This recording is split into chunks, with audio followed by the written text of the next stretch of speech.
My name is Goldie Dawson. I'm 32 years old.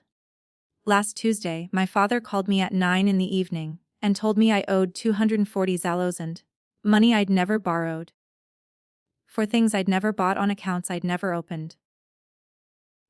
When I asked him what he was talking about, he said my sister was in trouble and that I needed to fix it. When I said no, he told me I wasn't his daughter anymore. I said, "Then I guess I'm not." And I hung up. What none of them knew was that I'd already found something worse than the debt itself. Something with my mother's handwriting on it. 7 days later, every single one of them showed up at my front door. I opened it and said, "Too late. Welcome back to Hidden Family Revenge. This is where we share stories about family betrayal, financial deception, and the moment someone finally says enough." If you've ever been the one your family calls whenever they need something fixed, this one's going to hit close. Drop a comment about a time someone tried to guilt you into paying for something that wasn't yours. And be sure to subscribe so you don't miss what happens next. I've been a certified public accountant for 8 years. I work at a small firm in Lynchburg, Virginia. 12 employees, mostly small business clients. The kind of place where you know everyone's dog's name and whose kid just had braces put on. I handle quarterly filings, tax prep, and the occasional audit. It's not glamorous, but I built it with my own hands, and I'm proud of that. My apartment is a one-bedroom off Campbell Avenue. I bought my own furniture, hung my own curtains, and I have a desk in the corner of the living room where I do overflow work on weeknights. The place smells like coffee and printer paper, and it's mine. I like numbers. Numbers don't change their story depending on who's listening. A column either balances or it doesn't. There's no well, what I meant was in a ledger. That's why I check my credit report every quarter. Professional habit. Same way a dentist flosses twice a day. 3 bureaus, 3 reports, all clean. At least they used to be. The other thing about me is that I send my father $500 a month. I've been doing it for 2 years.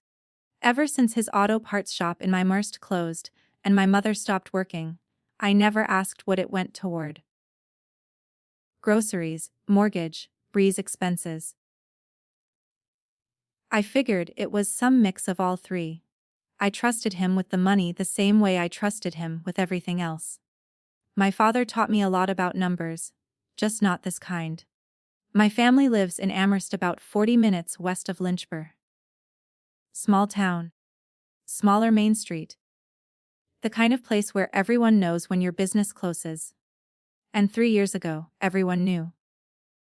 My father's auto parts store, Dawson's, went under after 22 years. Supply chain problems, online competition, all of it hitting at once. He lost the shop, the inventory, and most of what was in his savings account. He never talked about it. He just stopped going out. Started spending mornings in the garage, afternoons on the couch. My mother, Lorraine, used to keep the books for the shop. Invoices, payroll, quarterly taxes. She was good at it, efficient. When the business closed, she went back to being a full-time homemaker. She kept the kitchen spotless and the conversation light. If you asked how Frank was doing, she'd say, "Your father is figuring things out." My sister Bri is 25. She dropped out of Virginia Commonwealth her sophomore year to launch an online business selling handmade candles. It lasted 8 months. After that, she moved back home and the phrase "figuring things out" got passed down like a family heirloom. Bree's good at Instagram, though.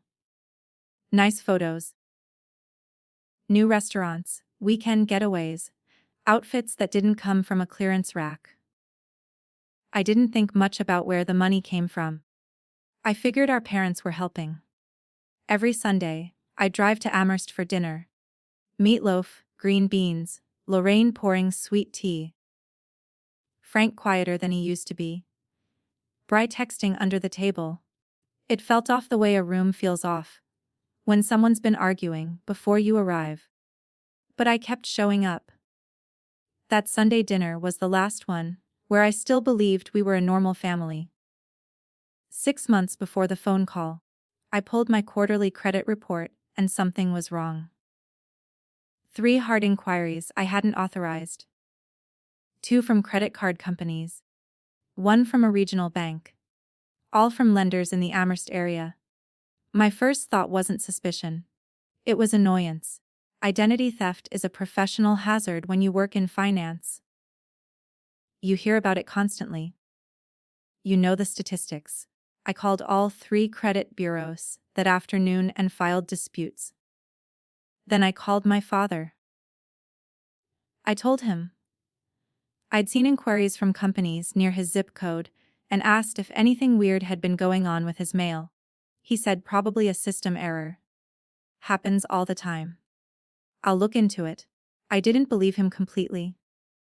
A CPA learns to trust paperwork over people, so I placed a 90-day fraud alert on my credit file, a standard precaution that requires lenders to verify identity before opening new accounts. I set a reminder to renew it. Then, tax season hit.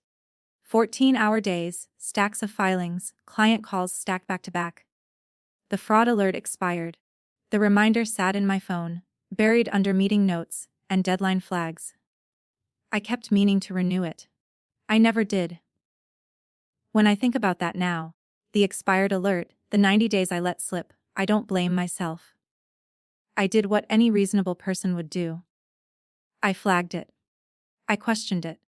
And I took a precaution. The reason it still worked is not because I was careless. It's because my father looked me in the eye over Sunday dinner and said he'd handle it. And handling it for him meant buying time. The call came on a Tuesday. I was at my apartment reviewing a client's depreciation schedule when my phone lit up with Dad's name. He didn't say hello. He said, "Your sister owes $240,000. You're going to pay it." Not a question, not a request. An instruction delivered the same way he used to tell me to take out the trash when I was 12. I put the depreciation schedule down. Pay what? To who? What are you talking about? He said Bree had gotten in over her head. Credit cards, loans, things that piled up. He said the collectors were calling. He said it was a family matter, and family matters get handled inside the family. That's not my debt, Dad. He went quiet for a second. Then his voice dropped the way it does when he's about to say something he's already decided. If you don't, you're not our kid anymore. He said it flat. No hesitation, no emotion, like he was reading terms and conditions.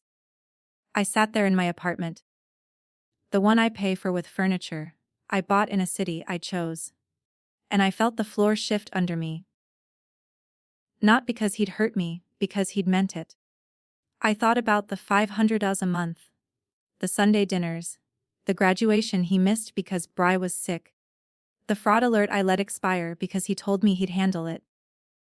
Then I said the only honest thing I had left. Then I guess I'm not. I hung up. I didn't cry. I sat there for maybe 2 minutes staring at the depreciation schedule. Then I opened my laptop, logged into my bank, and pulled my full credit report.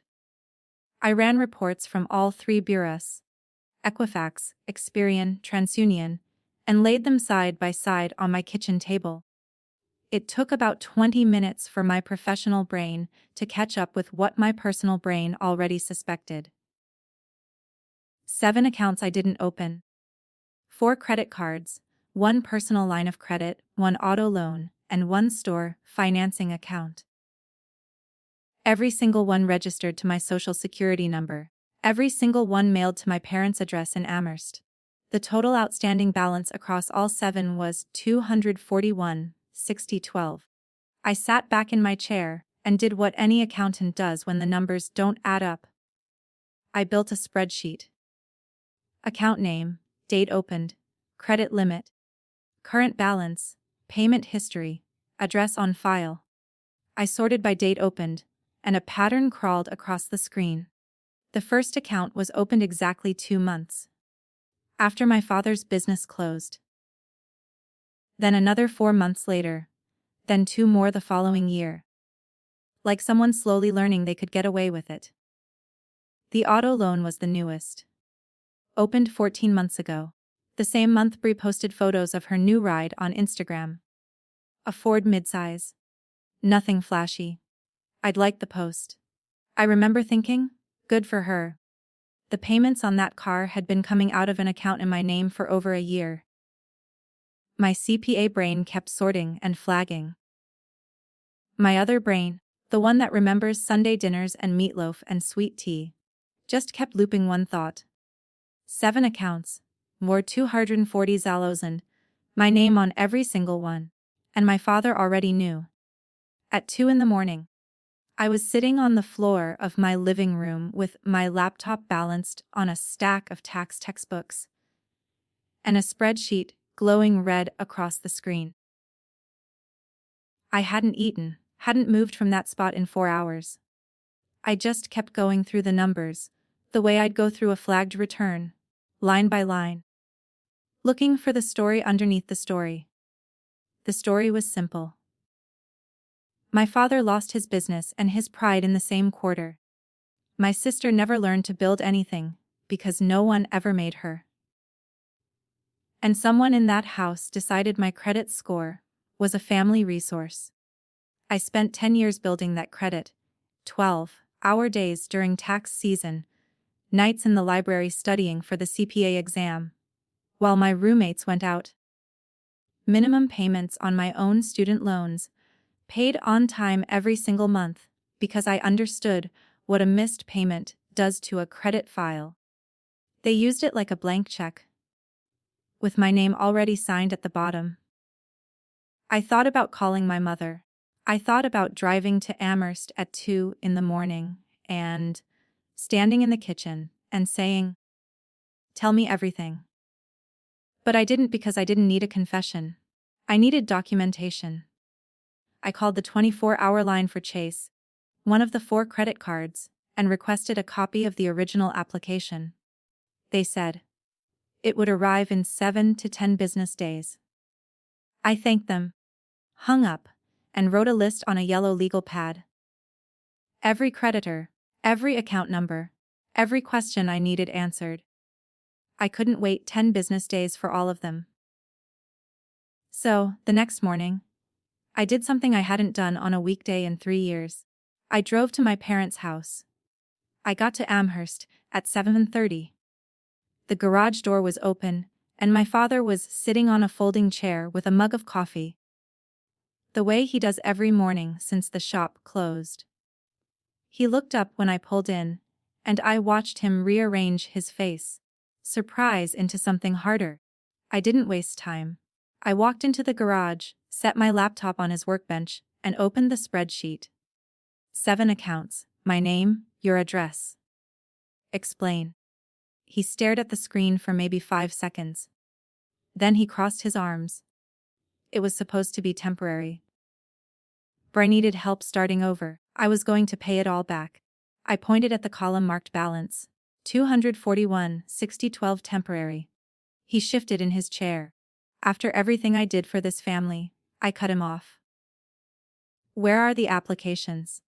The ones with my signature on them. That stopped him. He looked away toward the driveway, toward nothing. He didn't answer. I heard the screen door open behind me, and Bree came down the porch steps in pajama pants, hair unwashed, holding her phone. She saw the laptop, saw the spreadsheet, saw my face, and her color dropped. What's going on? I looked at Bree, looked at my father, closed the laptop. I'll find them myself. I drove the 40 minutes back to Lynchburg, with the radio off and the window cracked. The air smelled like cut hay and red clay. I didn't think about what my father said. I thought about what he didn't say. He never denied it. He never said the signatures were mine. If you've ever sat across from someone you trusted and realized they'd been lying to your face, you know exactly what that drive felt like. 40 minutes of silence and the sound of everything I thought I knew falling apart. If this story is hitting close to home, drop a like and a comment and stay, because what I found next made that 240,000 look like the smallest part of this. The next day at the firm, I missed a deadline. The Peterson quarterly filing, a client I'd handled for 6 years without a single late submission. Jerome Holt, the senior partner, called me into his office before lunch. Jerome is 45, ex-Erie. The kind of man who can spot a misplaced decimal from across the room and will absolutely tell you about it. He closed the door and sat on the edge of his desk. Goldie, you missed the Peterson filing. That's not like you. What's going on? I almost said I was fine. The word was right there, loaded and ready. But Jerome has this way of looking at you like he's already read the footnotes you're trying to hide. Don't insult me with fine, he said. So I told him, not everything, but enough. My father, the phone call, the 7 accounts, the 240,000 in debt under my name. Jerome listened without interrupting. When I finished, he sat quiet for about 10 seconds. Then he said something that rearranged the furniture in my head. Goldie, what they did to you has a name. It's a felony. A felony. Not a family disagreement, not a misunderstanding about money. A crime with real charges, real consequences, and a sentencing range. Jerome pulled out his phone. I know a lawyer who handles financial fraud. She's sharp and she doesn't waste time. I'll text you her number. He sent it before I left his office. Her name was Rachel Oates, and she would become the most important person in this story, who isn't related to me by blood. But before I called Rachel, someone else called me first. My mother called that afternoon. Her voice had that stretched, thin brightness she uses when she's pretending everything is normal. The same voice she used when the shop was failing and she'd answer the phone with, "Everything's fine, just busy." She said, "Goldie, honey, your father is just stressed. He didn't mean what he said. Come to dinner Sunday. We'll sort this out as a family." I was standing in the firm parking lot, keys in one hand, phone in the other. Mom, there are 7 accounts in my name that I didn't open. Did you know? The pause lasted long enough for me to hear a car pass on her end of the line. Somewhere in Amherst. My mother was standing in her kitchen holding the same phone she used to call me with cookie recipes, deciding how much truth to portion out. It was your father handled that.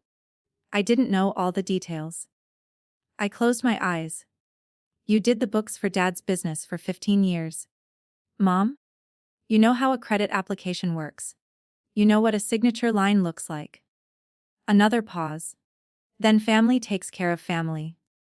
Goldie. That phrase. My father had said it the night of the ultimatum. Now my mother. Same words, same rhythm. Like a verse they'd rehearsed. Mom? Don't call me again about dinner until someone in that house tells me the truth. She started to say something. I could hear the inhale, the beginning of a syllable, and then stopped. She hung up. I stood in the parking lot and looked at my phone. My mother had almost said something real. Almost, but almost doesn't balance a ledger. Rachel Oates worked out of a narrow office on Church Street. In downtown Lynchburg, bookshelves floor to ceiling, a single orchid on her windowsill, and a coffee mug that said, "I object" in block letters. She was in her 40s, direct, and clearly someone who'd heard worse than what I was about to tell her. I handed her the credit reports, the spreadsheet, and the screenshots I'd taken at 2 in the morning. She spread them across her desk and read them the way I read a balance sheet. Fast, precise, skipping nothing. After about 10 minutes, she looked up. This is textbook identity theft, federal offense, multiple counts. She walked me through it step by step. File an identity theft report at identitytheft.gov, which generates an FTC affidavit. File with IC3.gov so the FBI has a record. Take the affidavit to the local police and file a report. Then freeze credit with all 3 bureaus: Equifax, Experian, TransUnion. After that, dispute every fraudulent account individually with each creditor. Do you know who opened these accounts? She asked. My father. My sister spent the money. And I think my mother signed some of the applications. Rachel set down her pen. You understand what this means. This will be a criminal matter against your family. I looked at the stack of papers on her desk. 7 accounts, 240 zalozen, 3 years of fraud. I'm sure I'm not paying for something I didn't buy. Rachel nodded once. Then we start with the FTC report tonight. She stood up and shook my hand. Not a sympathy handshake, a let's get to work handshake. I drove home and opened my laptop. That night, I sat at my desk and broke down the 240,000 account by account, the way I'd break down a client's P and L Chase Sapphire, 28,000, opened 2 years and 10 months ago. Purchases, electronics, designer clothing, Sephora orders, Capital One Venture, 22,000, hotels, Airbnb bookings, restaurant charges in Nashville, Miami, Savannah. Every one of those trips showed up on Bree Instagram. I double-tapped every single one. Discover 18,000. Streaming subscriptions, grocery delivery, general spending, low and steady like someone living off it, as a monthly allowance. American Express blew 31,000. Furniture, appliances, a bathroom renovation at my parents' house. I remembered my mother posting a photo of the new vanity last spring. She'd captioned it, "Little upgrade. Wells Fargo personal line of credit 52,000 cash advances." My father pulling cash directly from a credit line attached to my social security number. This was the one that hit hardest. Cash leaves no receipt trail. It just disappears. Auto loan through a Ford dealership. 38,000. The car Bray drives every day. Registered to my name. Insured under my name. Parked in my parents' driveway under my name. Best Buy store credit, 11,000. A 75 in television, a gaming console setup, and a stack of appliances. The remaining 40,000 was acred interest, late fees, and penalties. 3 years of minimum payments made just often enough to keep the accounts active, and just late enough to generate fees that compounded quarterly. My sister was living my credit score. She was posting pictures of a life financed by my name. And I'd been liking every single one. And then I got to the signatures. Bri texted me the next day. Can we talk? Not about money, just sister stuff. I called her back against my better judgment. She opened light, asked about work, mentioned a recipe she'd seen online, talked about the weather like we were 2 people who hadn't just discovered a 4 million fraud between us. Then, the pivot came.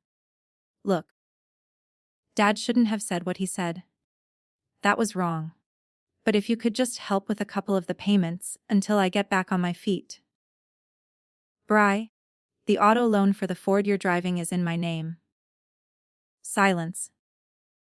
Then Dad said he handled that. He handled it by using my social security number. The registration is in my name. The insurance is billed to me. You've been driving a car I'm legally responsible for. She went quiet for 5 seconds. Then she did what Bri always does. She redirected. Why does everything always have to be about money with you?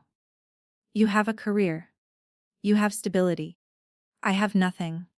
You have a 38,000 car that I'm paying for. She hung up. I sat there with the phone in my hand and felt the old pull. The reflex to call back, to smooth it over. To find the middle ground that makes everyone comfortable. That's the thing about being the responsible one in a family.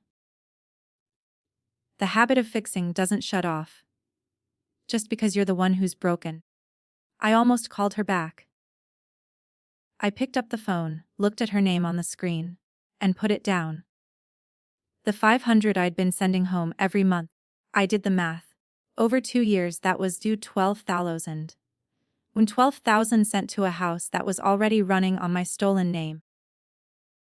I closed the spreadsheet and went to bed. The envelope from Chase arrived on a Thursday. I knew what it was before I opened it. The return address said card services, and it was thicker than a statement. I sat at my kitchen table and pulled out the credit application for the Chase Sapphire account, the one carrying $28,000 of someone else's purchases under my name. I turned to page 3, signature line, applicant signature. I looked at it for a long time. I signed my name with a lean, slight right tilt, quick strokes, and a capital G that loops tight at the base like a fish hook. I've signed thousands of documents that way. Tax returns, engagement letters, certified financials. It's muscle memory. The signature on the Chase application wasn't mine. The G was rounder. The letters stood straighter. The pen pressure was heavier. The way someone writes when they're copying instead of flowing. I recognized it the way you recognize a voice through a wall. Not by what it's saying, but by the shape of it. It was my mother's handwriting. Lorraine Dawson, who used to write my name on brown paper lunch bags in 3rd grade. Who addressed my birthday cards every year in that same round, upright script. She'd forged my signature on a credit application. I set the paper down. My hands weren't shaking from fear. They were shaking from the kind of anger that stays quiet, because it knows exactly what to do next. I took a photo of the signature page, then a photo of the full application. Then I emailed both to Rachel with one line. It's my mother's handwriting. I put the application back in the envelope, placed it in my file folder, and labeled the tab. My mother forged my name. Now I had proof. Rachel called within the hour. This changes the case. Goldie, forgery is a separate charge from identity theft. And if your mother signed those applications, we're looking at conspiracy on top of it. She asked if I thought Lorraine had signed more than one. I thought about my mother, the woman who kept Frank's books for 15 years, who could fill out a quarterly tax form in her sleep, who knew the difference between a 1099 and a W-2 better than most of my junior clients. I think she signed more than one, I said. Then we request copies from every creditor. If her handwriting shows up on multiple applications, that's a pattern. That's not a one-time lapse in judgment. That's an ongoing scheme. I didn't say anything for a moment. Rachel let the silence sit. Then I said. She packed my lunches. She drove me to school. She sat in the front row at my college graduation and cried. Rachel's voice was careful but unsparing. And she forged your name on a credit application. Both of those things can be true, Goldie. Both of those things can be true. That sentence landed like a stone dropped into still water. Quiet impact, rings spreading outward. I thought about my father's voice on the phone. You're not our kid anymore. And I realized something cold and simple. They didn't stop seeing me as their daughter when I refused to pay. They stopped seeing me as a person the day they decided my name was something they could borrow without asking. File the FTC report, I said. Rachel said she'd start the paperwork. I hung up and sat in the quiet of my apartment. The lunch bags, the birthday cards, the same handwriting. That evening, I sat at my desk with my laptop open to identity theft. Gov. The site walks you through it step by step. Personal information. Description of the fraud, list of compromised accounts. I entered all 7. Name, account number, date opened, outstanding balance. The system generated my identity theft report, and an FTC affidavit automatically. I printed both and put them in my file folder next to the Chase application with my mother's handwriting. Then I picked up the phone and called the credit bureaus. Equifax first, then Experian, then TransUnion. Each call took about 15 minutes. I gave them my social security number, confirmed my identity, and placed a credit freeze on all 3 files. A credit freeze means no one, not a bank, not a store, not a dealership, can open a new account using my information without a pen that only I have. It's a locked door. And once it's locked, anyone who tries the handle gets flagged. I knew what would happen next. The creditors had already received my dispute filings. With the freeze in place, they'd launch formal investigations. They'd contact the address on file, my parents' house in Amherst, to verify account activity. My family would start getting phone calls, letters, maybe visits. I sat back in my chair and looked at the FTC report confirmation on my screen. A case number, a timestamp, a federal record that my identity had been stolen by the people who gave me my name. I wasn't hiding what I'd done, I just wasn't warning them either. Outside my window, the street lights on Campbell Avenue clicked on one by one. Day 1. Day 3. I was at the firm halfway through a payroll reconciliation when my phone buzzed. Mom. I answered, because I needed to know how far the dominoes had fallen. Goldie, someone from Chase called the house. They're asking about an account dispute. What did you do? Her voice wasn't bright anymore. It was thin, stripped. That would be my dispute. Mom, what are you talking about? What dispute? I reported the accounts I didn't open. All 7 of them. The credit card companies are investigating. I could hear her breathing change. Shallow, fast. The way someone breathes when the floor tilts. You can't do this. You'll destroy this family. The family was destroyed the day someone forged my signature on a credit application. I let that sit. I know it was you, Mom. The silence on her end wasn't empty. It was full. Full of calculations, full of routes she was mapping in her head. Full of every excuse she'd rehearsed. When she finally spoke, her voice had dropped to something raw. I was trying to hold us together by committing a felony. She started crying. Not the dramatic kind, the quiet kind. The kind that comes out like air from a slow leak. I closed my eyes. Jerome appeared in my doorway, coffee in hand, and mouthed, "You okay?" I shook my head once. He nodded and stepped back. Before Lorraine hung up, she said one more thing. "Please don't do this to your father." I almost laughed. Almost. I didn't do anything to anyone, Mom. I reported a crime. She hung up. That was day 3. The calls to their house were just starting. Day 4. My father called. No warmth, no guilt, just threat. You pull those reports back right now. You're embarrassing this family in front of creditors, in front of people we know. I was eating a sandwich at my desk. Phone wedged between my ear and shoulder. I filed a federal identity theft report, Dad. It can't be pulled back.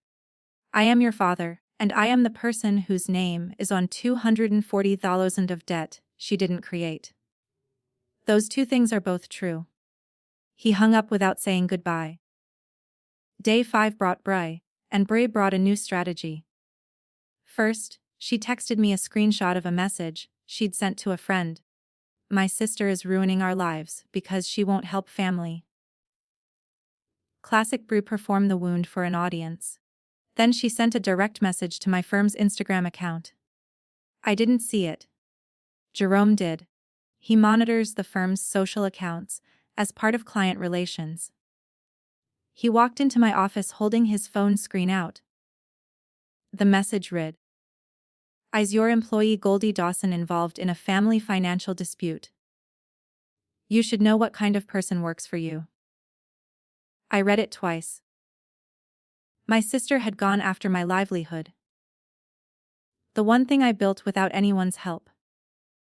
The one thing they hadn't managed to put their names on. That's my sister, I said. Jerome didn't blink. Do you want me to respond? No. Screenshot it. Forward it to Rachel. 1000. Rachel confirmed that evening contacting someone's employer to pressure them during an active dispute could constitute harassment. She added it to the file. I want you to think about something. Bri didn't message me. She messaged my workplace. She tried to take the one thing I built with my own hands. If you've ever had a family member try to sabotage your livelihood because you set a boundary, you know why this next part mattered so much. Like this video if you think Bri crossed a line. And stay because day 7 changed everything. Day 5. Late evening. Rachel called from her office. I could hear the orchid watering click of her fountain pen in the background. The Chase application came back confirmed. Their fraud department compared the signature against your verified signature on file. And it's not a match. They're closing the account and removing it from your credit report. 1 down, 6 to go. There's more. She said 2 other application copies arrived today. Capital One and Wells Fargo. I had a handwriting comparison done. Both signatures are consistent with the Chase forgery. Same hand. 3 forgeries. 3 separate applications, 3 separate counts of forgery. Rachel continued, I've filed the police report using your FTC affidavit, and the IC3 report to the FBI went in this morning. From here, the investigation is in the hands of law enforcement. What happens now? They investigate. They may contact your family directly. Your father, your mother, potentially your sister. If they can establish she had knowledge, I need you to have 0 contact with them from this point forward. 0 contact. I repeated it in my head like a rule from a textbook. 0 contact with the people who used to pass me the mashed potatoes on Sunday nights. Rachel must have heard the silence hardening. Goldie, you didn't create this situation. You're responding to it. There's a difference. I said I understood. I thanked her. I hung up and sat in my apartment, the one I furnished myself in the city I chose at the desk, where I do honest work for honest clients. 7 accounts, 3 confirmed forgeries, 1 family, and a line I couldn't uncross even if I wanted to. Day 6 was quiet. No calls, no texts, no knocks on the door. For the first time since the Tuesday night phone call, my phone sat on the kitchen counter and didn't make a sound. I should have been relieved. Instead, I felt the quiet the way you feel a missing tooth. Not pain exactly, but the constant awareness that something used to be there and isn't. I cleaned my apartment that morning, wiped the counters, scrubbed the bathroom, organized the file folder on my desk into labeled tabs. Credit reports, application copies, FTC documents, correspondence with Rachel. I lined up the tabs the way I columns in a spreadsheet. Then I made breakfast, eggs, toast, black coffee. I ate at the table where 6 days earlier I'd laid out 7 accounts and watched my father's face confirm everything I already knew. That evening, I did something I hadn't planned. I pulled out the Chase application copy, the one with my mother's handwriting, and held it next to an old birthday card I'd kept in a drawer. The card said, Happy birthday, Goldie girl. In Lorraine's round upright script, the application said Goldie M. Dawson in the same round upright script. Same hand, same G, same woman who packed my lunches in 3rd grade and signed away my financial identity in her 50s. I put both back in the folder. I didn't cry. I made dinner. Pasta, jarred sauce, nothing special, and ate it standing at the counter. Jerome texted at 8. You don't have to be okay, but you're doing the right thing. I wrote back, I know. Then I washed my dish, dried it, and put it away. 9 hoser that night, Someone knocked on my door.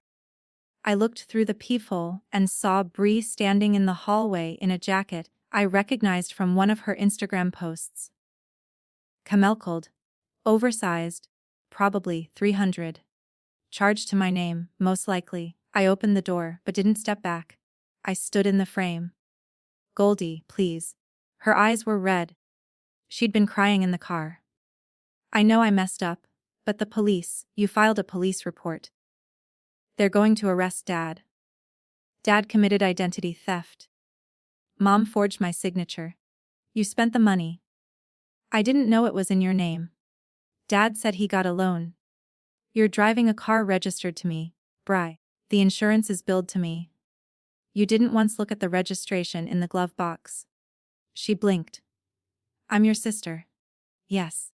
And you're also the reason I have 240,000 of debt I'll spend years clearing from my record. She started to cry harder. What do you want me to do? I looked at her, my younger sister, standing in my hallway, wearing clothes she didn't pay for, asking me to tell her what to do.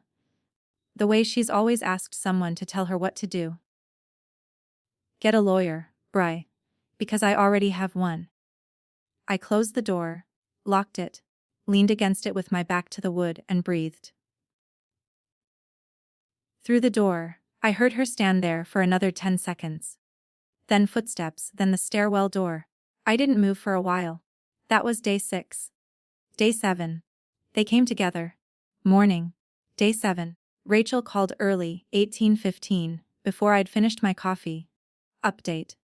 4 of 7 creditors have now confirmed fraud. They're removing those accounts from your credit report entirely. Balances zeroed. Trade lines deleted. I wrote the number on a sticky note. 4 down. 3 pending. The auto loan is more complicated. She said the vehicle is still in your sister's physical possession. The lender may require the car returned to the dealership before they close the account. What about my credit report in the meantime? The fraud flag is in place. The loan won't affect your score going forward, but full removal could take 60 to 90 days. I nodded even though she couldn't see me. And the criminal side. Rachel paused. That's up to the DA's office and the FBI at this point. With 3 confirmed forgeries. Your FTC report, the IFC3 filing, and the police report, there's more than enough for charges. But criminal cases take time, months potentially. I looked out my kitchen window. The morning light was hitting the building across the street in that clean, early way that makes everything look sharper than it is. I think it might already be too late, I said. For them. Rachel was quiet for a beat. Goldie, whatever happens today, if anyone from your family shows up, don't engage without me present, or at minimum, don't let them pass the door. Understood. I hung up and cleaned my apartment, wiped the counters, folded the laundry, made my bed, set the file folder on the dining table. Credit reports, spreadsheet, application copies with my mother's handwriting. Neat, organized, ready. I didn't know they were coming, but some part of me must have. While I was folding laundry, I remembered Virginia Beach 4 years ago, back when the shop was still open and Bree was still in college, and none of us had any idea what was coming. My parents rented a house for the weekend. Nothing fancy. 2 bedrooms, a screened porch, and a view of the dunes. Frank set up a small charcoal grill on the sand and made burgers the way he always did. Too much pepper, not enough salt, and somehow perfect. Anyway, Lorraine sat in a beach chair reading a paperback with the cover half peeled off. Bree, 21 years old and supposedly studying business, spent an hour building a sand castle with a moat system that actually worked. I sat on a towel and watched all of them. My father flipping burgers with a spatula he'd brought from home. My mother turning pages with sand on her fingers. My sister laughing at her own engineering. Frank looked over at me and said, This is what it's all about, girls, family. I believed him. At that moment on that beach, with smoke from the grill curling sideways in the wind, and the sound of waves behind everything, I believed every word. That memory is real. The burgers were real. The sandcastle was real. My mother's laugh was real. But none of it means I owe those people my credit score, my career, or my future. Loving a memory doesn't mean you owe it your future. I finished folding the laundry and put it away. Then I sat at the table and waited. Not for a specific thing, just for whatever was going to happen next. The phone rang at noon. Frank, I answered. His voice was different from every other time he'd called this week. Not angry, not threatening. Hollowed out like someone had taken a spoon to the inside of him and scraped. A collection agency called this morning. They said they're dropping pursuit on the Wells Fargo account because it's been flagged as fraud. They said I might be contacted by law enforcement.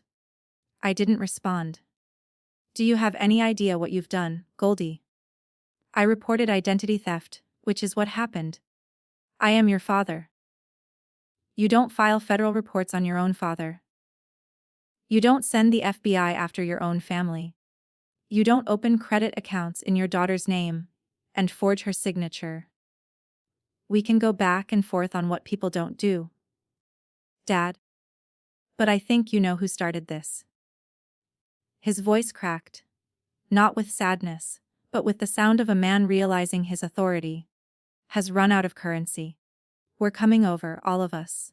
We need to talk about this in person. This ends today. Don't. We'll be there by 3. The line went dead.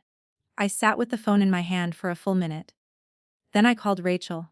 She answered on the second ring. They're coming. All 3. 300. Don't let them in. If they become aggressive, call the police. I won't call the police on my own family. Goldie. They already committed crimes against you. Protecting yourself isn't punishment. I told her I'd handle it. She told me to call her the second they left. I said I would. Then I put the phone down and looked at the table. Folder documents proof, 255, 5 minutes. At 2:55, I was sitting at my dining table with the folder open in front of me. FTC report printed and paperclip hipped. Spreadsheet printed on legaliz cut off.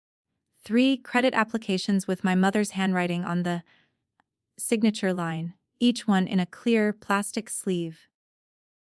I straightened the edges, aligned the paper clips, squared the folder against the table's edge. It looked like I was preparing for an audit, which in a way I was. On the wall behind me, my CPA certificate hung in its frame. Virginia Board of Accountancy, Goldie M. Dawson, Certified Public Accountant. 8 years of clean work, thousands of clients. Not a single ethics complaint. I thought about something Jerome told me the day he gave me Rachel's number. He'd said, "You didn't fail them, Goldie. They failed you." At the time, I'd nodded without really hearing it. Now, sitting at the table with my evidence organized, and my family 3 blocks away, I heard it. The doorbell rang at 3:01. I stood up, smoothed my shirt. A plain navy button down, the kind I wear to the office. I walked to the front door, looked through the peephole. Frank, Lorraine behind him, Bray behind her, all 3. My father's jaw was set the way it gets when he's already decided how a conversation is going to go. My mother's eyes were red. Bree was looking at her phone. I put my hand on the knob, took one breath, opened the door. I didn't smile. I didn't frown. I stepped to the side and held the door open without a word. Frank entered first the way he always enters a room. Shoulders forward. Chin up like he still owns whatever space he walks into. Lorraine followed, clutching her purse with both hands. Bri came last, still looking at her phone, and stopped when she saw the folder on the table. I closed the door behind them. "Sit down." Frank pulled out a chair. Lorraine sat beside him. Bry took the chair farthest from me near the window. I stayed standing. Frank cleared his throat. We're going to fix this. As a family, I've thought about it, and I think we can set up a payment plan. A payment plan. I repeated it back flat the way I'd repeat a number that didn't make sense on a tax return. For 240,000 of debt you opened in my name without my knowledge. It was for the family, Goldie. Everything I did was for let me show you what you did. I reached for the folder, opened it, pulled out the spreadsheet. The room went still. Not quiet, still. The kind of still that happens when everyone in a room realizes the person they expected to cry is about to read them a balance sheet instead. I laid the spreadsheet on the table facing them and tapped the first line with my index finger. My voice was level, steady, the same voice I use when I present audit findings to a client who doesn't want to hear them. Let me walk you through this. Chase Sapphire, to 28,000, opened 2 years and 10 months ago. I slid the Chase credit report across the table. Capital One Venture, 22,000. Slid the next page. Discover 18,000. American Express Blue 31,000. Each page landed in front of my father like a card being dealt. Wells Fargo personal line of credit, the 52,000 in cash advances. I paused on that one. Cash dad, no receipts? Just money pulled straight from a credit line. Attached to my social security number. Frank's jaw tightened. His hands went flat on the table. Auto loan 38,000. The Ford that Bray drives to get coffee every morning. Bray made a sound, not a word, just a sound. Like air being pressed out of something. Best Buy store credit 11,000 and 40,000 in accrued interest and late fees. I let the silence hold. Then I pulled out the 3 application copies in their plastic sleeves. And here's the part that changes everything. I held up the Chase application and pointed to the signature line. This is your handwriting, Mom. Lorraine's face went white. Not red. Not flushed. White like something had been unplugged. I slid the Capital One application across. This one too. Then Wells Fargo. And this one. Lorraine's hands moved to her lap. She gripped her own fingers. 3 confirmed forgeries, I said. 3 separate criminal charges: forgery, identity theft, conspiracy to commit fraud. Frank stood up so fast his chair hit the wall behind him. This is family. You don't send your own family to prison. I didn't move. I didn't raise my voice. I looked at my father. This man who used to carry me on his shoulders at the county fair, and I said, "You sent yourself there the day you forged my name." Bry started crying. This isn't what I wanted. What did you want, Bry? The car, the trips, the credit cards. You got all of that under my name. I looked at my father. You told me I wasn't your kid anymore. You were right. Your kid wouldn't have filed that report. I did. The room went quiet after Frank's chair hit the wall. He stood by the window, breathing hard, his back to everyone. Bry was crying into her sleeve, and my mother, Lorraine, sat perfectly still in her chair, hands folded in her lap, looking at the 3 application copies, fanned out on the table in front of her. When she spoke, her voice was so small, I almost didn't catch it. I thought we'd pay it all back before you ever knew. She wasn't looking at me. She was looking at the applications, at her own handwriting. Your father lost everything when the shop closed. You don't know what that did to him. He stopped sleeping. He stopped eating. He sat in that garage every day, like he was waiting for something to start again. She swallowed. When Bry needed help, he saw a way to fix something. And I went along with it, because I was trying to hold this family together. I thought if we just kept the payments current, if we just held on long enough, you'd never have to know. She looked up at me then, And her eyes were the eyes of a woman who had spent 3 years living inside a lie she told herself was temporary. I'm sorry, Goldie. I looked at my mother. I saw the woman who drove me to school every morning for 12 years, who sat in the bleachers at my track meets, who cried at my graduation. I also saw the woman who sat at a kitchen table and carefully copied my signature onto a credit application, then mailed it. Then did it again. Then did it a third time. You held the family together by forging my name on a credit application. I said, I know. And you watched me send $500 a month to this house while you were stacking debt under my social security number. She had nothing to say to that. You said family takes care of family. I picked up the application copies. You're right. That's exactly what I'm doing. I'm taking care of the only person in this family who didn't commit a crime. Me. Frank turned from the window. So what? You're going to throw us away. Your own parents. You threw me away first, I said on a Tuesday night over the phone. I picked up the folder and closed it. Placed it under my arm the way I carry client files at the office. Then I told them what was already done. Credit freeze on all 3 bureaus. FTC identity theft report filed. IC3 report submitted to the FBI. Local police report on record. 4 of 7 creditors have confirmed fraud and are removing the accounts from my credit report. Frank took a step forward. You can withdraw the reports. Tell them it was a misunderstanding. No, I can't withdraw them. Federal filings don't work that way. And even if they did, I wouldn't. Bryce spoke through tears. Goldie, please. I'll get a job. I'll pay you back every cent. This isn't about payback, Bray. This is about accountability. You don't get to use someone's identity and call it a family favor. I walked to the front door, opened it. The hallway lights spilled in. Ordinary and flat. I need you to leave. Frank didn't move. Goldie, I spent 10 years building a life, a career, a credit history. You used it like a blank check. And then told me I wasn't your daughter when I wouldn't cover the bill. I held the door open. You said I wasn't your kid.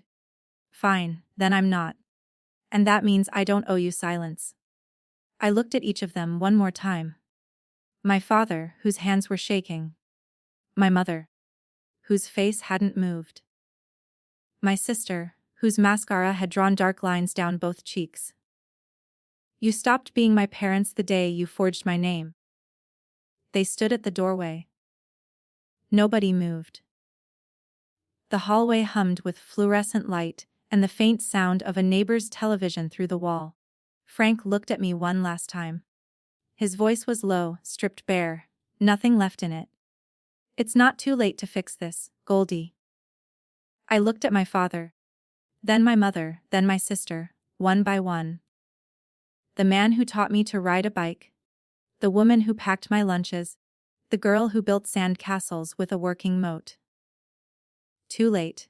I closed the door, turned the lock, leaned my back against it, and stood there in the quiet. Just the hum of the refrigerator, just the clock on the wall, just the sound of my own steady breathing. After a minute, I heard footsteps in the hallway, then the stairwell door, then nothing. I walked to my desk, sat down, opened my laptop, pulled up the Peterson quarterly filing, the one I'd missed last week, the one Jerome had flagged. I adjusted a depreciation entry, cross-referenced the balance with the general ledger, saved the file, started working. 3 weeks later, my credit report showed 5 of 7 fraudulent accounts fully removed, balances zeroed, trade lines deleted.